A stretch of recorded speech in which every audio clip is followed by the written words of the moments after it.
Good evening, everyone. Welcome to your latest Wolves Fancast match preview. As always, I'm your host, Little Dan, and on tonight's show, I've got with me three unfamiliar faces on the Fancast, but always welcome. Obviously, the main one to the bottom of me from the ever famous Wolves 77 Club podcast. It's Harry Mansell. How are you going, Harry? Really good, mate. Thanks for having me on. All set for the upcoming charity match, Harry? It's probably the most unfit I've been in the last few. I don't really play five-a-side anymore, so I'm a bit worried about it, but we'll pull through. Yeah, I've mentioned it there. We've got a charity match coming up at Molineux on the 24th of May, up against other Premier League content creators from Arsenal, Liverpool, Aston Villa, unfortunately. There's a few Premier League clubs we'll be coming up against for the mental health charity Mind on the 24th of May. You can find our Just Giving link at www.justgiving.com/page/Wolves Fancast CCC24. That's Content Creators Cup. Yeah, so anyone who can help us fundraise for Mind would be massively appreciated. We did $3,500 for them last year, so hopefully we can get into that sort of figure again after our charity game in May. Little Phil's joining me, good friend of mine, all the way from down south, but Compton born and bred, Phil. Yep, that's sorry, excuse me. Yeah, that's the one. Yep, Main Street to Compton. Straight out of Compton, my guy, Little Phil is. And we've got a new American guest joining the Wolves Fancast tonight to the right of me. It's Andy. How you going, Andy? I'm doing well.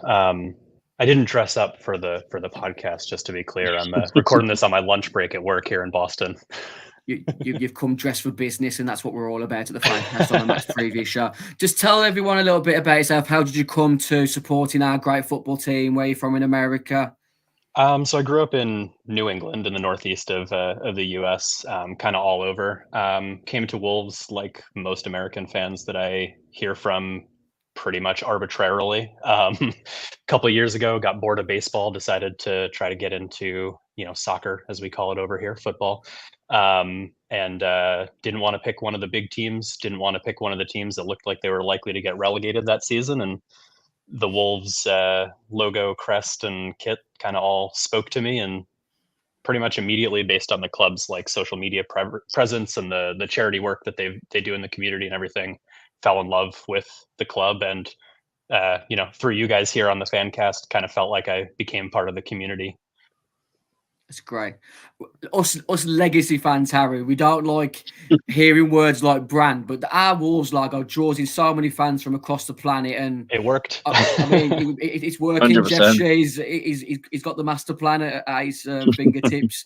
You've made the right decision, Andy. There'll be minutes, hours, and days where you might regret it. Yeah, well, unfortunately, I missed the good old days of the Nuno era and joined up under Lodge, so I'm still waiting to experience some of the highs. I've been through the lows.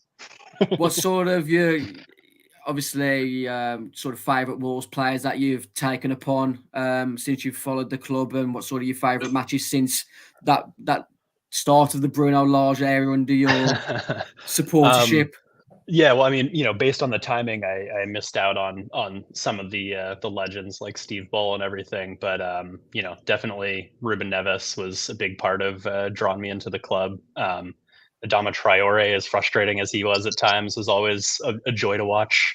My wife loves him. I'm not going to look too deeply into that, but it's not worth it. It's not worth the hesitation.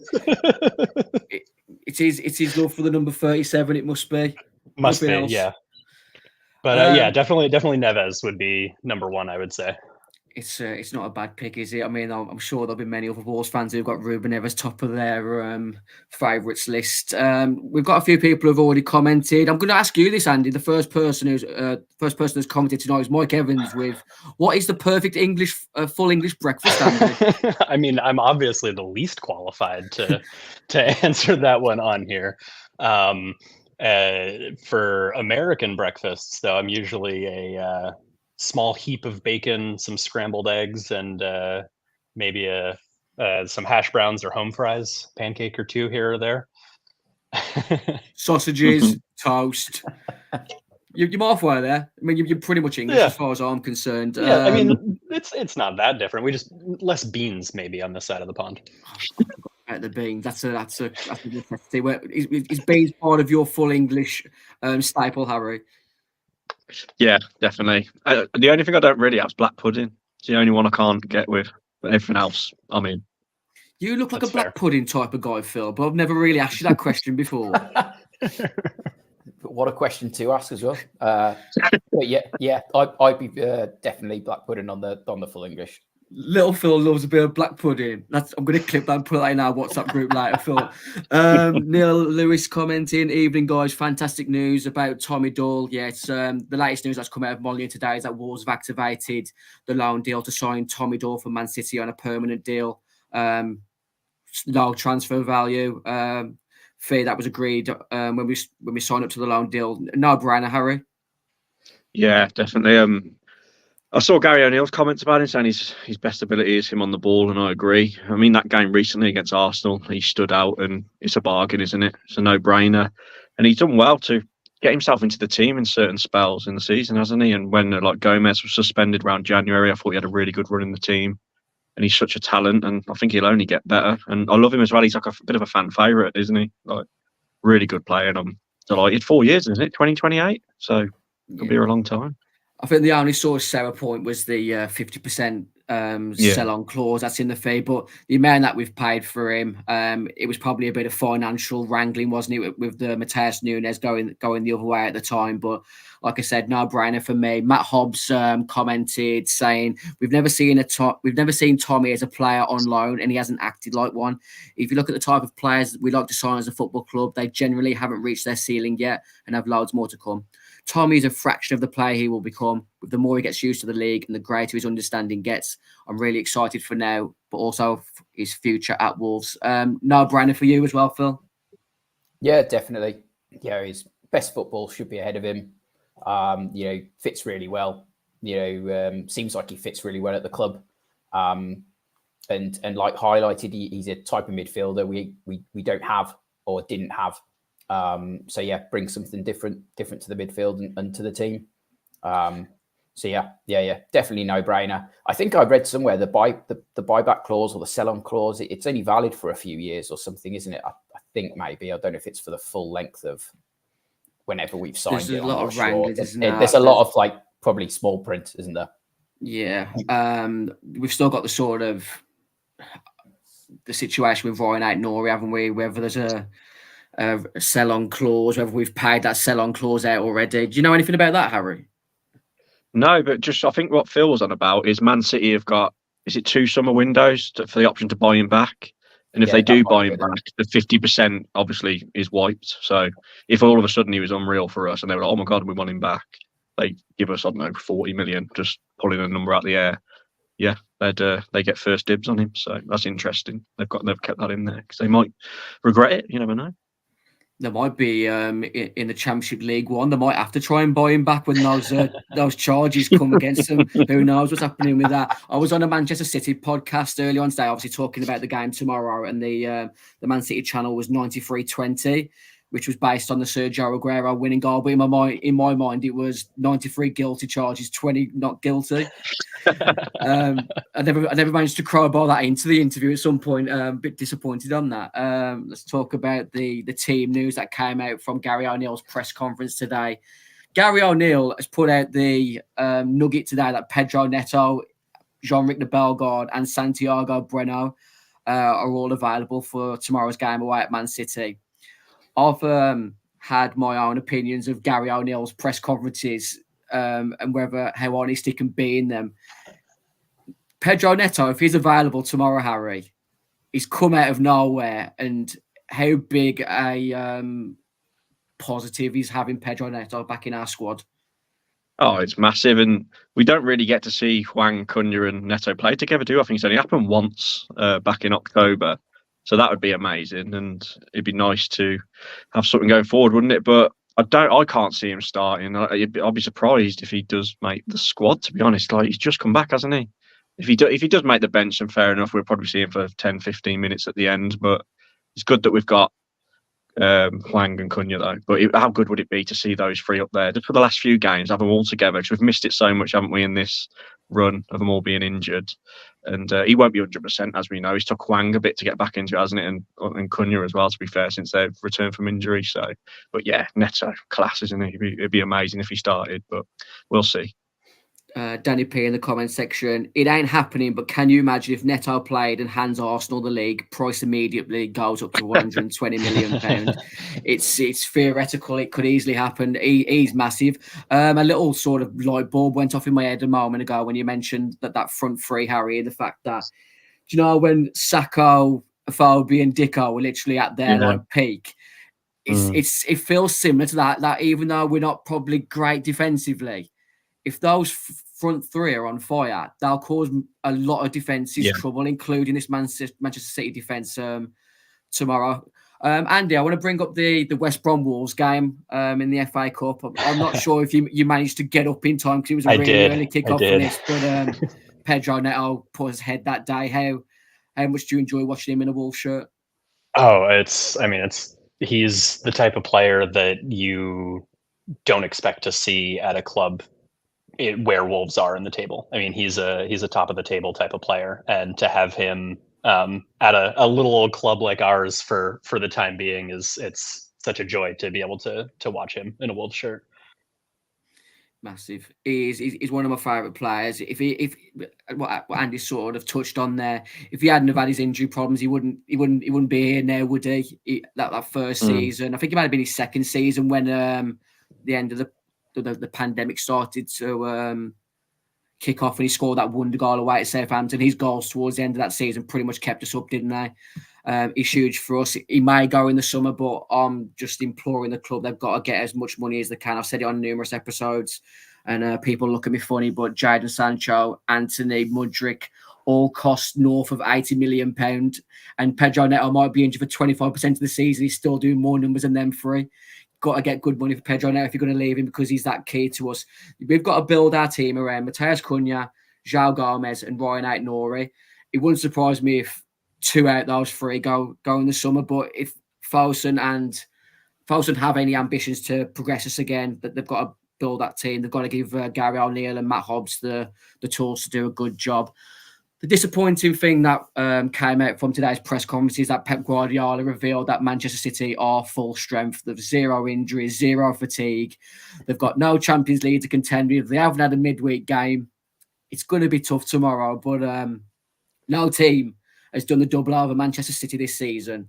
There's always a bit of a stupid stat that happens to title winners come the end of the season. You go back to that Wolves promotion season.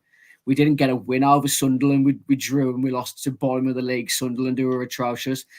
Funny things happen in football. I keep mentioning the odds earlier that Wolves was 22-1. I'm just going to quickly look a second what we are currently, because I know when I looked earlier it was 22-1. I mean, he's still showing 22-1 now, but maybe when I refresh it in a few minutes, it'll be 18s. But even still, 18-1. Harry, you said off air, £2 worth a bet on that.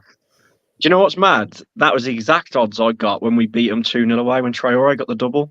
I remember I had a 5 on it that day and it was 18-1. I remember that. But stranger things have happened, haven't they? Like we've just mentioned, we've got a few players back. I know they're fully fit, and I honestly think City will win every game left, but you never know. I know we're shaky at the back, but if we can have a heroic performance at the back, and Cunha, Wang, even Neto, if he gets on, if they can do something magic for us and just spoil the party, I'd love it. I'd absolutely love it if we mess it up for them. But yeah, because it's a bit boring. Although I'm not really much of a fan of Arsenal and Liverpool, it is a bit boring to see City keep winning the Premier League. So if we can throw a spanner in the works, that'd be really good, because that's all we've got left, really, isn't it? I know we've got Liverpool last game, but they're pretty much out of it now, I'd say. But you never know. That's the main message. You never know. I was thinking about this on my drive home from work today. If you can imagine the amount of times VAR has gone against us this season, but VAR goes for us and scuppers Man City the title. Just bonkers scenes. Andy, from across the sort of pond, who is your preference to win the title out of Man City, Arsenal? I'll put Liverpool in just for the bants. Yeah, I mean, I don't know. I'm with Harry on this, where I don't necessarily support any of those teams, but it does get a little bit boring to watch City win it. I don't know. At the same time, like there is a part of me, like a neutral part of me, that just enjoys watching the best coach in the world and the best players in the world be the best team in the world. But yeah, I definitely prefer to see somebody else lift that trophy come the end of the year. But at the same time, do we really want Klopp to get his fairy tale ending? I don't really want to see that either. So I guess if I had to pick one of the three, I'd probably go with Arsenal, but even that feels icky. I don't know. It really, really does, Andy. The Man City podcast that I mentioned earlier, I went above and beyond with my disdain for Arsenal. I'm still really sore about that Bruno Lage season that you mentioned, Andy. We were in the running for Champions League until the February period. Yep. Oh, yeah. We lost to Arsenal twice in a month. We lost to West Ham away. And neither game that we lost to Arsenal, we deserved to lose. Lacazette scored an absolute fluke deflection off Jose's side on goal in the dying embers of the game at the Emirates. Wolves was winning 1-0. Ben White does an absolute blatant dive, which would have left Wolves 2-on-1, and the referee gives a foul. I'm still really sore about that. I'm with you. For the good of English football, it wouldn't be good for Man City to win 4 on the back, 4 on the trot. But I really don't want Arsenal to win it. I think like Man City are the best of all evils here. And I'm really looking forward to going to Anfield again on the last game of the season to be really smug and sarcastic for Jurgen Klopp's farewell tour. Yeah, Wolves fans, I'm sure, will be taking some very good piss taken out of Liverpool and Jurgen Klopp on the day. We enjoyed it a few years ago when Man City won the title at Brighton. I think we did it again another year when they beat Villa at home. It's time to stick it. Liverpool are a massive club. They've got a trophy cabinet more than we can ever dream of. But these are our times to take the piss, and I'm sure Wolves fans will. Where's your preference for the title, Phil? As you sort of all say, it's sort of I prefer none of them to win it really. But perhaps if I was leaning somewhere, it might be Arsenal, thinking that they've got a few more English players who would be going to the Euros. Maybe they'll be on a bit of a high, perhaps lead us into the Euros. That would maybe be the only thing. But I'm scratching for reasons as to who I may want to win. But definitely not Liverpool. I'd probably just side with Arsenal. It would have been sore going to Anfield, seeing Jurgen Klopp lift the trophy on the last game of the season, but you got to take your hat off to him. If he finishes the season with 1 Carabao Cup, he's done an amazing job at Liverpool, and I'm sure the fans will remember that legacy for years to come. Let's talk about City Wolves again, because last time we played Man City, we won 2-1 at Molineux, thanks to the Korean guy, Hee-chan Wang, banging the win after Man City had pulled it back to 1-0 for a Julian Alvarez free kick. Pedro Neto absolutely rinsed Nathan Ake, and I think it may have been like Phil Foden on our right on the day before cutting in. And I think it was Ruben Dias who deflected in to put us 1-0 up. Tough game on the day, but massive miss for Wolves tomorrow, Harry. Now Craig Dawson again, who's undertaken groin surgery, did an absolute number on Erling Haaland last time. Oh yeah, that was an unreal performance, wasn't it, from Dawson that day? And that game, it was pivotal in our season, wasn't it? Because just before that, we'd had that terrible time against Ipswich and Luton. And everyone was calling for Gary. Well, some fans wanted Gary O'Neill to leave going into that Man City game. So the fact we got that win, I think it was huge that day. They didn't have Rodri, did they, in midfield? He's so good for them. And him not being there made a massive difference. It gave us a chance to win. And I think we won 2-1 with 1 shot on target, didn't we, from memory? Because the first one was an own goal. And then obviously Hwang took his. But that's the sort of game we need it to be if we're going to get anything tomorrow. So that was probably, for me, probably the best game this season at Molineux. It was amazing, that was. I just couldn't see it coming after the way we'd been performing. And just to top it off, the Korean guy, that was brilliant, wasn't it? When all the TikToks and that started coming out after the game with that was brilliant. And I hope the Korean guy can get us all 3 points again. That'd be brilliant. Be massive. That one particular Wolves channel that posted that gonometer after the Luton and Ipswich games should really take a long hard look at themselves. Really, really poor. Remember that. Very poor taste. I'll have to try and remember what channel that was. It was really poor form. In hindsight, looking back now, that Luton defeat in the Carabao Cup probably wasn't as bad as it looked at the time. With Ipswich going close to Ipswich getting close to promotion tomorrow. And, Luton haven't done bad at home this season. They've picked up some good points against some decent teams. So, picking up 1 point at Kenilworth Road with 10 men was a good point of the day. Mateus Nunes, Phil, got an absolute mouthful and more when he returned to Molineux last summer. Don't think he'll play again tomorrow, but a player that we could be stung by if he properly turns it on. Yeah, I think as you say, we probably won't see him tomorrow. Whether he comes on or not, I don't know. But I mean, it's one of them. You could say Nunes could possibly sting us. I think you could say that about most of Man City's starting 11. I'm trying to downplay all the other players, Phil. That's what I'm talking about, Mateus. The more we talk about Kevin De Bruyne and Phil Foden, Erling Haaland, the more we're going to realise 22-1 ain't probably that bad an odd. But yeah, if he does come on, I'm sure he'll get the same amount of stick, and it might even feel even louder being at the Etihad, because it's not particularly sort of buoyant atmospheres then for these type of games. So if he does come on, I'm sure he'll get the same amount of stick, if not more, maybe. I've just mentioned some serious players for Man City there, Andy. Who's the sort of Man City player that's giving you the most fear going into the game tomorrow? I mean, it's got to be De Bruyne, right? I mean, he's probably the best midfielder in England in the Premier League. But that's the thing with City is that, like you mentioned, Dawson kind of shut down Haaland last time. It reminds me of the old 1990s Chicago Bulls with Michael Jordan. If you could shut Michael Jordan down for a game, you're still going to get beat by Scottie Pippen and all that. And there's so many different weapons. If you focus on one, you might be able to slow him down like we did with Haaland, but that's probably not going to be enough to just take one threat out of the game. They've got so many.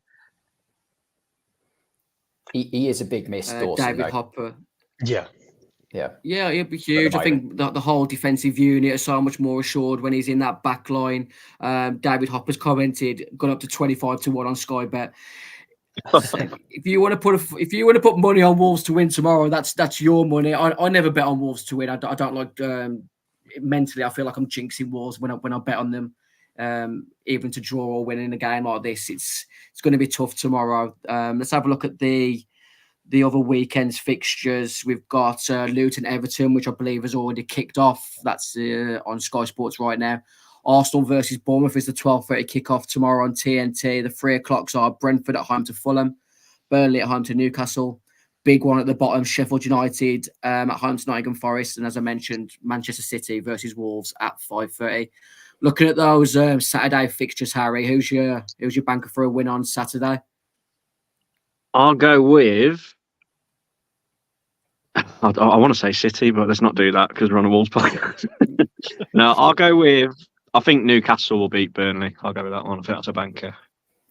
Yeah, Burnley need the points. Probably one of their... I think they've got two home games left in the running, Burnley. One of them's Newcastle. I think the other one is...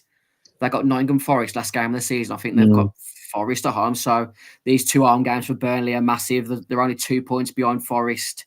Luton are playing tonight at home to Everton. Massive in the relegation battle. Phil, where's your money at? I mean, you're sort of looking at Arsenal and Man City, aren't you, if you were a proper betting man? But looking at the other fixtures from the weekends, just bring in the Sunday fixtures as well. Chelsea at home to West Ham. Villa go away to Brighton, and then the 4:30 kickoff on Sunday is Liverpool, Tottenham, and the week concludes with Crystal Palace at home to Manchester United. I'd probably dare say Palace are a decent bet, I think, at home. They've got Eze and Elise back. United are struggling. They've always seemed to struggle. They can concede chances for fun, and they might not have Fernandes. So I think Palace could be a decent bet this weekend. It's just you do have to wait until Monday, unfortunately. But yeah, I think Palace would be the one. I don't want to compare them to Dicko or Bissaka, but Palace literally are, when they've got Elise, Eze and Mateta playing at the moment, they are a force going forward, Crystal Palace. Still don't think they're a great club in general.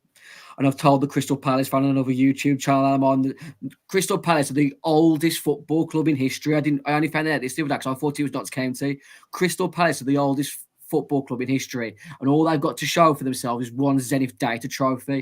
They're a joke football club, Crystal Palace. I'm still stung by that 96 playoff defeat, or 95, whenever it was, when David Hopkins scored. Yeah, we're going away to Man City tomorrow, 5:30 kickoff. David Hopper mentioned we're 25-1. I did mention after the win against Luton, if we can get a win tomorrow, those European places become a bit of a possibility again. Might be a bit outrageous, but at the start of the season, if someone would have said to me, you'll be in and around the top half, you'll get to the FA Cup quarter final, and you'll batter Albion away in an FA Cup third round, Andy, you'd have bit your hands off for that.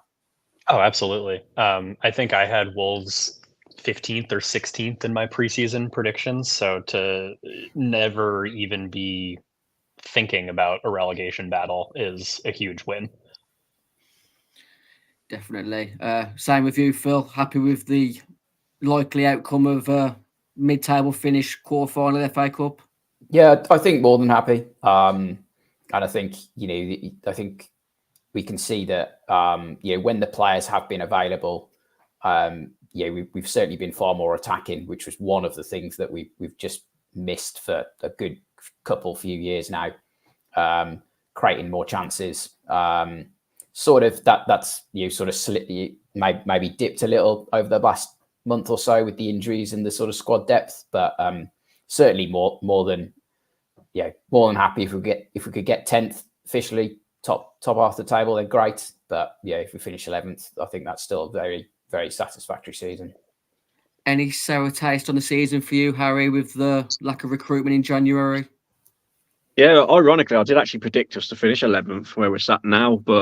And at the beginning of the season, like you said, if you'd have said what's happened, I'd have been like, oh, that's amazing. But looking at it, I am slightly annoyed that we didn't get in that striker. That was the big one, wasn't it? That Gary O'Neill said he was told they'd get one in. We didn't. We have been really unlucky with injuries. But with the way we play, it's expected. And the Coventry game is really disappointing, but as we know, riddled of injuries. And it's one of those seasons again, like when we was under Bruno Lage a few years ago. What could have been if we'd had that little bit of backing in January, a little bit more luck with injuries. What could have been? We could have been in Europe again. I really want to get back because I don't know about you, Dan. I really, really enjoyed going to the European games away. Harry, it's like a dream come true. Get me in Lithuania, Albania on a Thursday night. Yeah, exactly. Who we I mean, look at West Ham. Night. West Ham winning it last year, and like Villa having the run in it, that Mickey Mouse one I call it. But I'd take it all day. It's so good, and God, you'd never think Wolves would be in it. So the fact that we're even, potentially pushing for it season on season, if Jeff decides to back us a bit more, he'd be great. But it's weird, isn't it? It's catch-22. You have to catch yourself sometimes because there's some fans like, be grateful. We were tipped for relegation this year, which is true. But where we found ourselves in January, it's that little bit of backing. It's frustrating, but as I said, you've got to be happy with how the season's gone, despite a few disappointing moments. Yeah, Gary O'Neill would have been definitely a front runner for Manager of the Year if we managed to get to the FA Cup semi-final or, sneak an 8th place. But I'm glad you just mentioned Aston Villa in the Intertoto Cup, Harry, because how about that little Daniel Podence last night? What a player. What a player. How we've missed a player like that this season at times, especially in that injury-ravaged January to March period. Aston Villa ran out, losing 4-2 last night. They still got a second leg. Douglas Luiz managed to conclude the game last night with a missed penalty, which I massively enjoyed. Daniel Podence not likely to come back in the summer. Phil, Olympiacos are trying to push for a transfer deal, but my opinions on him. He pretty much reminds me of myself. He's an absolute little shit, but he's got ability. He's always forward thinking. He likes to create. Would you take him back in the summer? Don't know. I mean, it certainly seems like he's not going to be coming back, but you never know. Stranger things have happened. Gary O'Neill, I don't think got to spend any time with him. I think he was already on loan by the time O'Neill was appointed, wasn't he? I think. So you never know. He, as you say, he does have that attacking instinct, and he was a goal scorer as well. Would pop up with a few important goals, which you can't put a price on. but for whatever reason, he just didn't seem to fit, or we couldn't get a system that brought the best out of him. So in all likelihood, we're not going to see him again, but stranger things have happened. You never know. Yeah, I did see a few comments today saying we don't need that sulky little midget back. We don't need that stroppy Powden's back. For me, like I said, he's always forward thinking. He's got an eye for an assist. I think the 2 assists that he created last night were exceptional. He nearly did an assist in the first opening minutes with an outside of the boot cross, which was given offside, which was actually onside if he had gone to VAR. I think he's a talent. I think Olympiacos, similar to sort of other players that we've got out online, if clubs want these players, they need to pay the right amount of money for them. We need to talk about Fabio Silva, don't we? Because that's another transfer loan that's seems to be getting worse by the week. Andy, struggling for form away at Rangers now. Where do you see Fabio Silva's summer going after this? Do we need to take a hit and just get him off the wage bill at all costs, or do we need to persevere with maybe another loan out? I don't think it's quite a get rid of him at all costs type of situation. I think it's if somebody wants him and they're willing to, if we can recoup some of the costs, I think that's probably worth going for. I mean, he's shown that the top of the game just isn't quite his level. He'd probably do great in like the championship or something, but I don't know that he's ever gonna be the player that we need him to be, the player that we thought he might be. But I think it's still too early to completely give up and try to, pay somebody to take him from us, basically. Any disagreement with that, Phil? Not particularly, no. I mean, it's one of those things I'm starting to feel for the guy now, and you've seen the last sort of clips of him from Rangers. He's just not on it, seemingly at all. Maybe it's something we could do similar to how we signed Doyle. You sell him on the cheap, but there's a decent sell-on percentage clause should he regain some form and turn into some sort of 40 million player that we bought him for. But I'm not sure it's in there, but. Yeah, I don't think he's got a future at the club.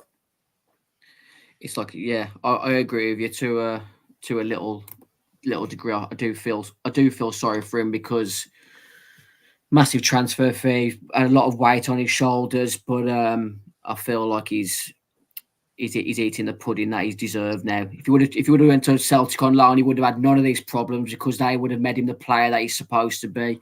He chose the weaker side, and that's what happens when you choose Rangers over Celtic. Honestly, until that clip that came out, what was that, last week, where he like flopped to try to draw a penalty with no one around him. Like, until that moment, I still had a little bit of hope for him. And I saw that video, I'm just like, you know what, forget about this at this point.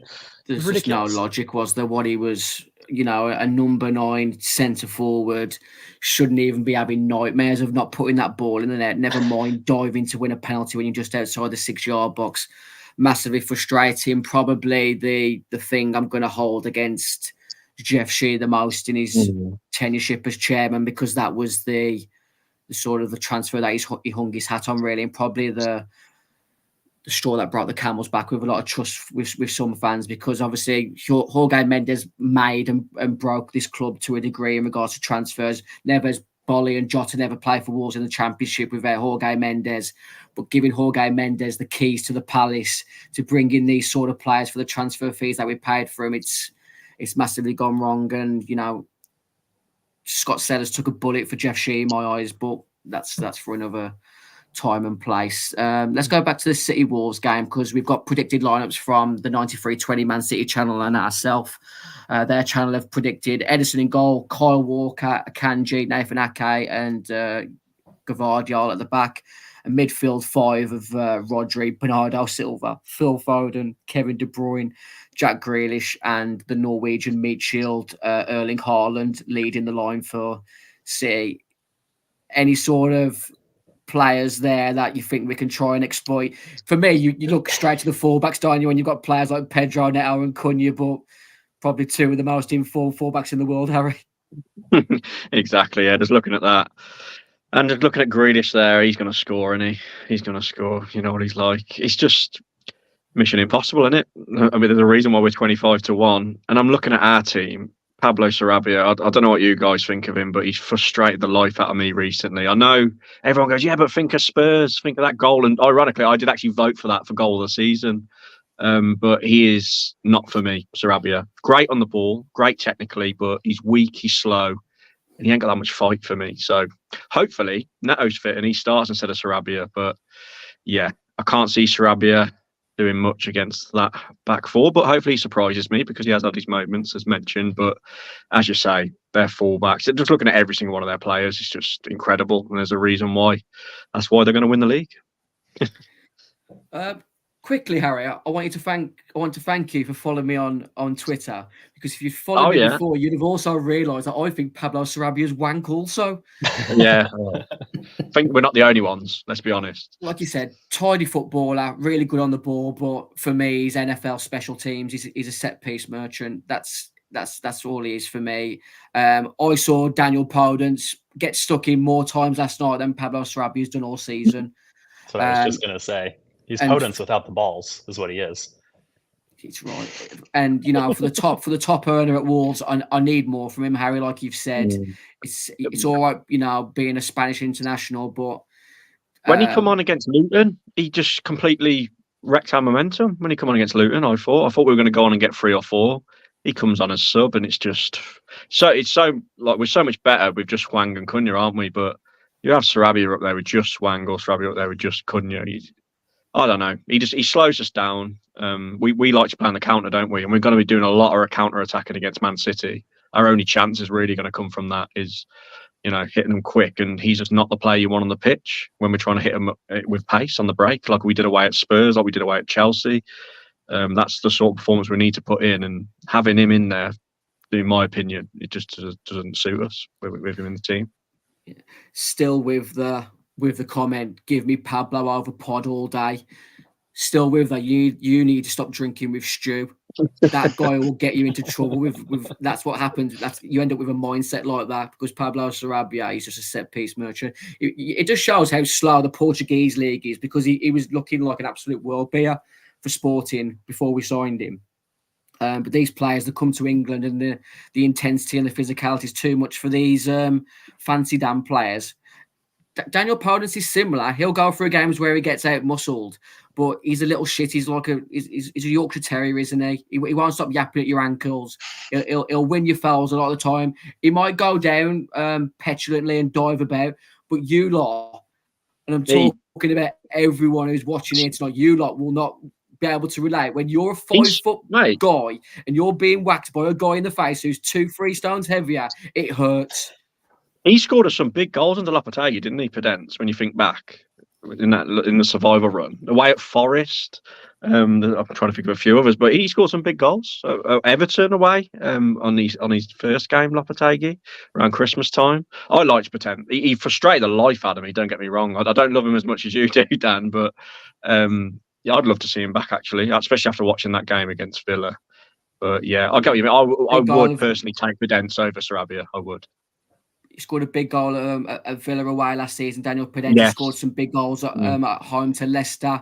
I think he pretty much he put the one pass in for the Villa away game and we won 3-2 coming back from 2-0 down. He picked an absolutely lovely pass out for, I can't remember who put the ball across for Sace.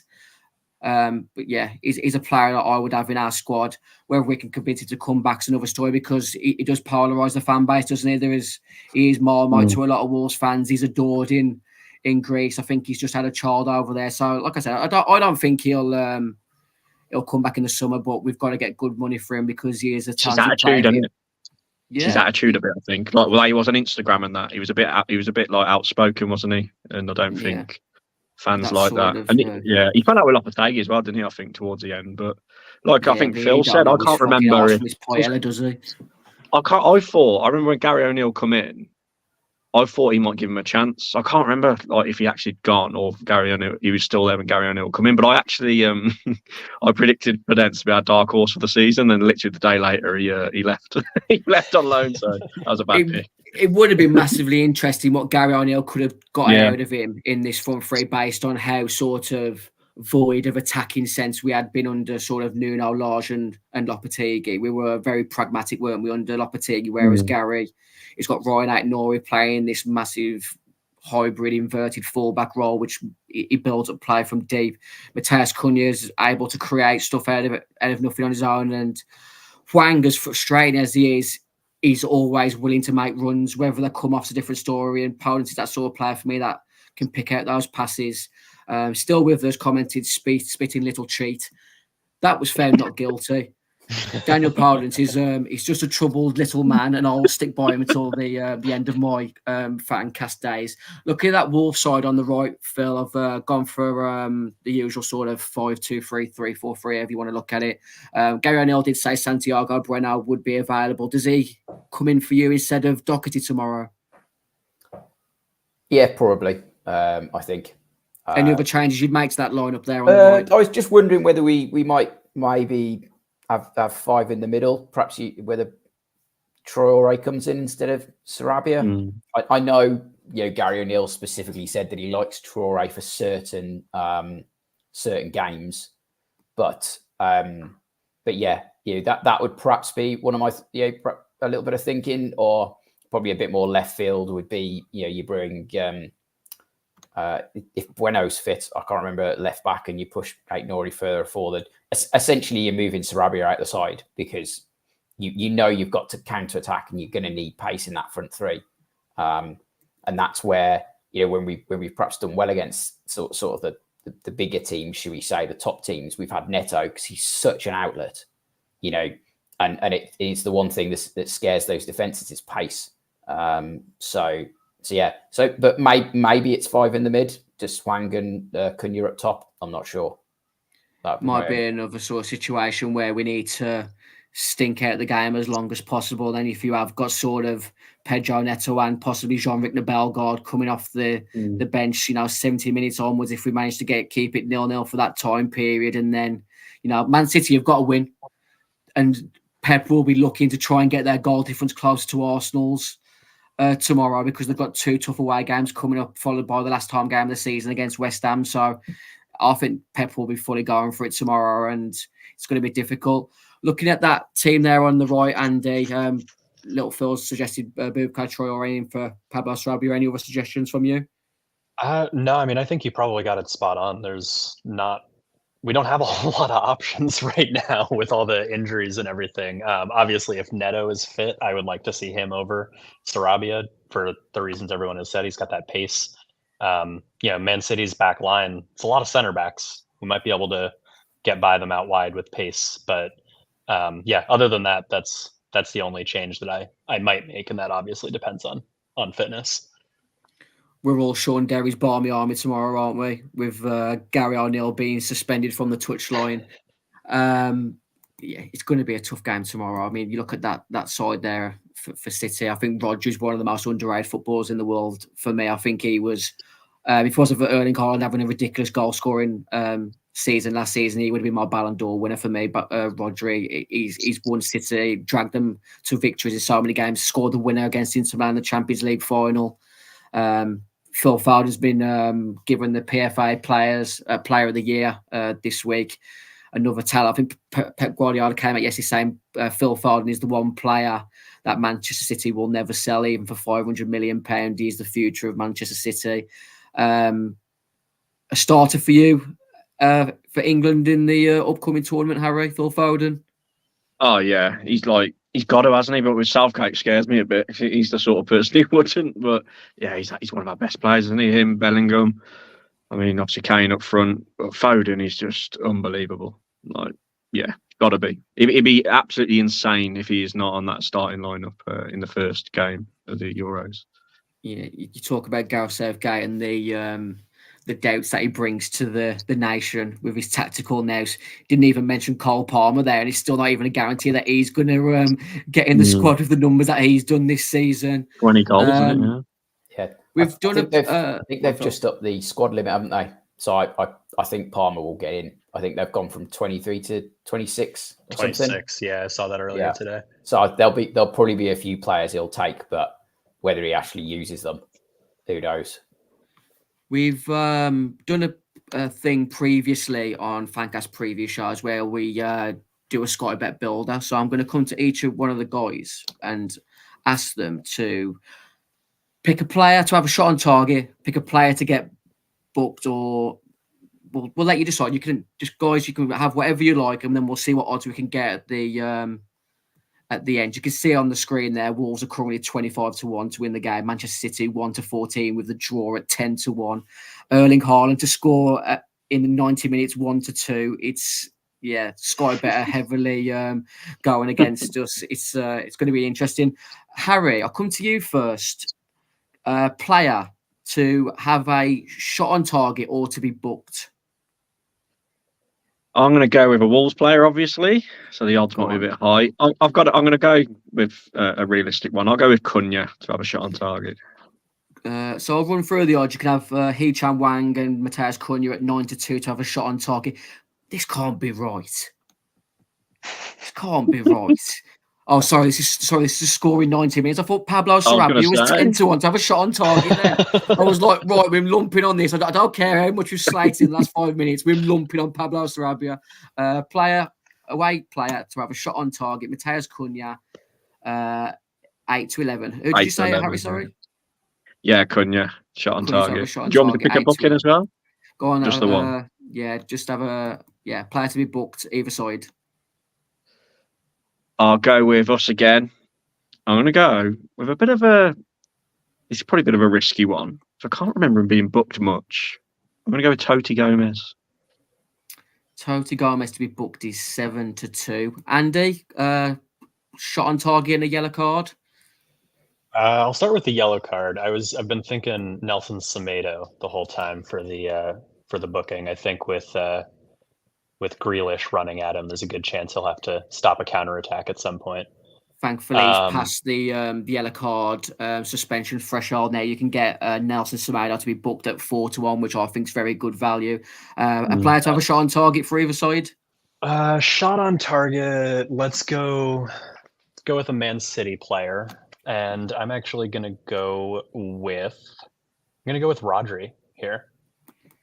Figure probably get some pretty good odds on it, and they're going to be playing the entire game in our third, basically. 4-5 for Rodri to have a shot on target. 4-5. Those odds are not quite as juicy as I thought they might be. So based on what we've got so far, before Little Phil gives me his predictions, you can get Matheus Cunha 1 shot on target, Toti Gomez to be booked, Nelson Semedo to be booked, and Rodri to have 1 shot on target, and that is currently 60-1. Nice odds. Phil, your suggestions?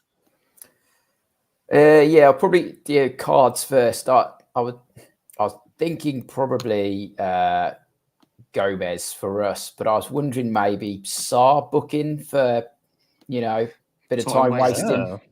No, that's a good shout. Yeah, I like 13-2. Our Portuguese goalkeeper is to be booked, and that's instantly taking those odds to 325-1. Guys, when we complete this bet builder and we're suggesting people to put £1 on, it's going to be a guaranteed banker. Phil, your shot on target. I don't know whether they do it. I'd fancy KDB to have a shot on target, but even if you might be able to have it from outside the area, I don't know. But I'd fancy him to have a shot on target at some point. I'd put my life on that, I think. Shot on target from outside. That was my first thought, but I was like, I'm going to go for something that probably got a little bit better odds. It'll be there somewhere, but you might just have to go with shot on target standard. Yeah. So home player shot on target.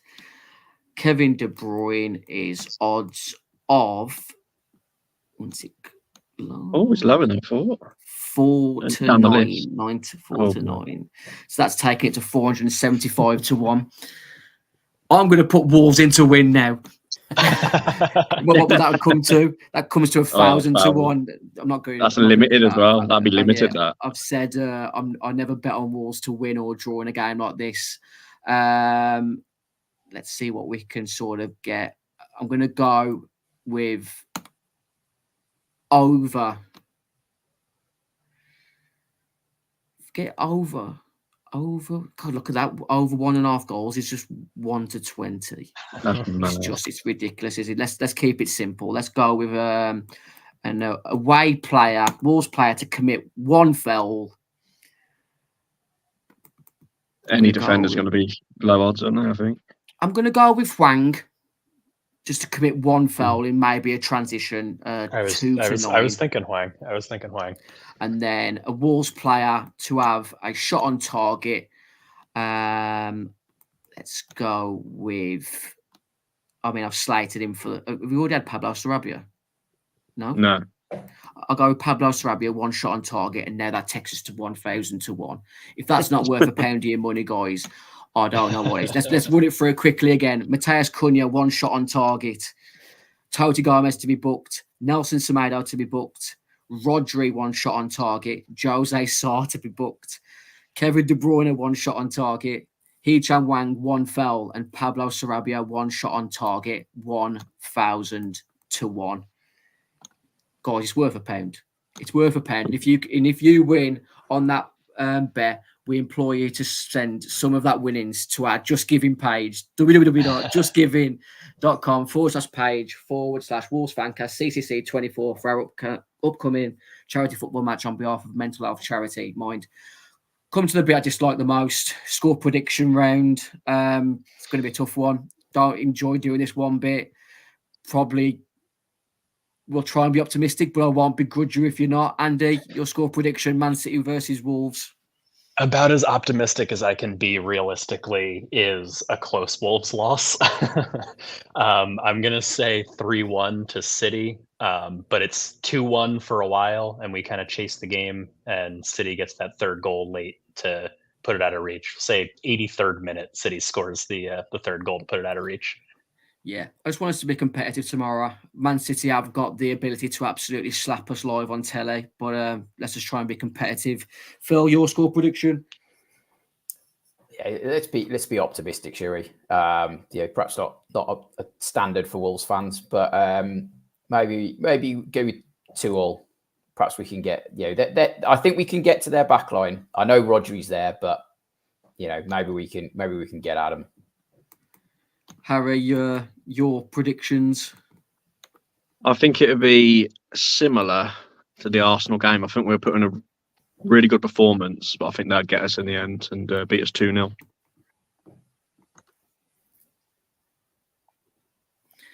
It will be however Arsenal do in their 12th free kick-off against Bournemouth could really set the tone for how our game goes against City. If Arsenal, I need to call them Barcelona then. If Arsenal absolutely stormroll Bournemouth, Man City are going to have they're going to be at us from the start. In there, I've already said they need to win every game this season. I think they need to make their goal difference count. I think tomorrow's a big chance for them to try and catch a bit of goal difference on Arsenal tomorrow. But I'm hoping we can just absolutely stink out a 0-0. And it's just one of them games where Erling Haaland just cannot hit the target for love nor money.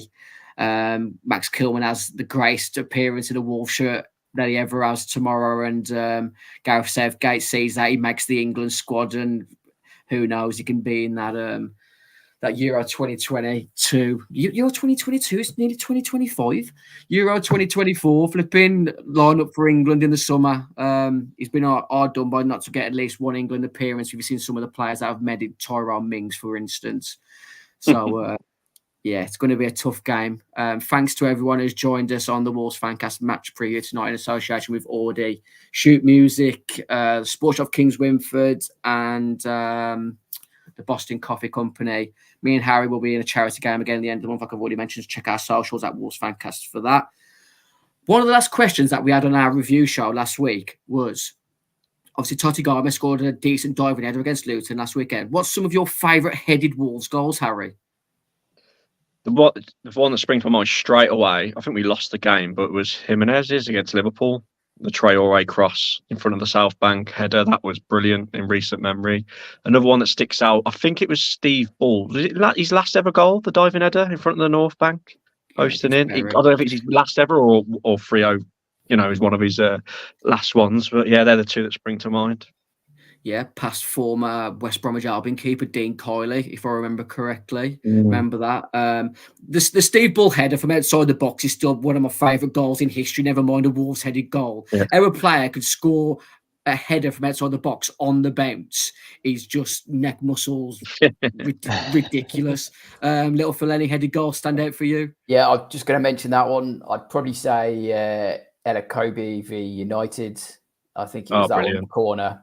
And then I've got images of, I think it must be David Kelly sort of scoring some diving headers, but I can't like picture like a game specifically. We posted that one on our social media, the David Kelly diving header against Leicester in the FA Cup.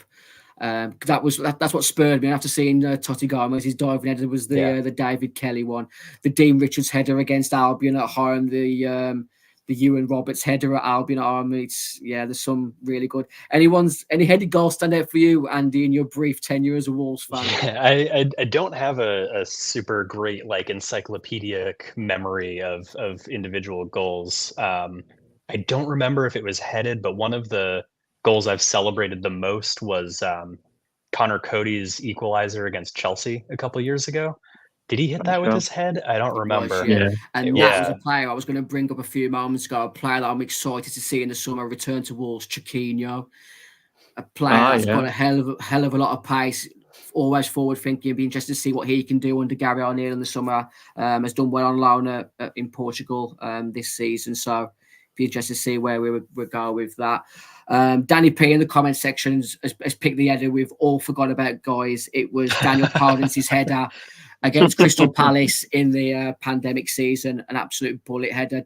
Matt Doherty put on a play for him, and the little guy rose 5'4", and he nestled it away. Are we sure that Danny P isn't Daniel Podence? Are we 100% Daniel Podence is a big fan of the channel. He did DM me on Twitter last night after I called him my prince in Greek on my Twitter. Thanks for everyone who's joined us on the Wolves Fancast. One of our friends of the channel, Rose Asylum, have got a EP out at the moment, so they're go to their website, roseasylum.com. We're playing out today's episode with their track Are You Listening Yet? Enjoy your weekend, your bank holiday weekend, and hopefully we'll get a result away at City tomorrow. We'll be back on Sunday to review that match. Good night from me, Harry, Phil and Andy. Take care.